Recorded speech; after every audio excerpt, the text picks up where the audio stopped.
لنكونن من الخاسرين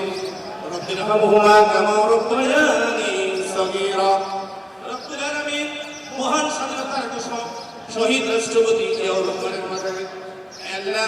বাংলাদেশের প্রধানমন্ত্রী তথা তার পরিবার টুকরা তার বংশের একমাত্র বাদীগর আমাদের সকলের সাংগঠনিক অভিভাবক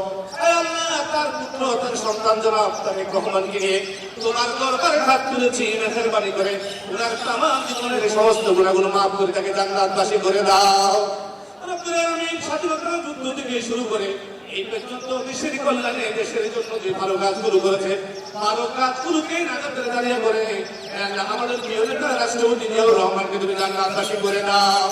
রব্বুল আলামিন তার পাশে শুয়ে আছে তার সহধর্মিণী আমাদের মা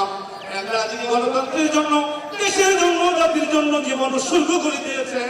আমাদের মা যিনি নির্দয় শহীদ আছে রব্বে করিম সন্তানকে নিয়ে তোমার দরবারে হাত তুলেছি মেহেরবানি করে আমাদের মাকে তুমি জান্নাতের উচ্চ মাকাম দান করে দাও রব্বুল আলামিন স্বাধীনতা যুদ্ধ থেকে এই পর্যন্ত এই পরিবারটি দেশের জন্য জীবনকে উৎসর্গ করেছে রব্বুল আলামিন সেই পরিবারের তুমি জিম্মাদার হয়ে যাও রব্বুল আলামিন আমাদের প্রিয় নেতা মাননীয় প্রধানমন্ত্রীর নেতৃত্বে মন্ত্রী পরিষদকে নিয়ে এই দেশকে সুন্দর করে পরিচালনা করার জন্য রব্বুল আলামিন মহানায়ক হাসান থেকে সাহায্য করো আল্লাহ রব্বুল আলামিন সকল ষড়যন্ত্র উপেক্ষা করে বাবা মায়ের আদর্শ থেকে লালন করে জীবনের শেষ দিন পর্যন্ত দেশের জন্য যেন কাজ করতে পারে সেই তৌফিক দান করে দাও সুবহান রাব্বিকা রাব্বিল ইজ্জাতি আম্মা ইয়াসিফুন ওয়া সালামু আলাল মুরসালিন আলহামদুলিল্লাহি রাব্বিল আলামিন আখির পর্যায়ে মৃত্যুর সময় আমাদের সবার জবানে জারি করে দিও লা ইলাহা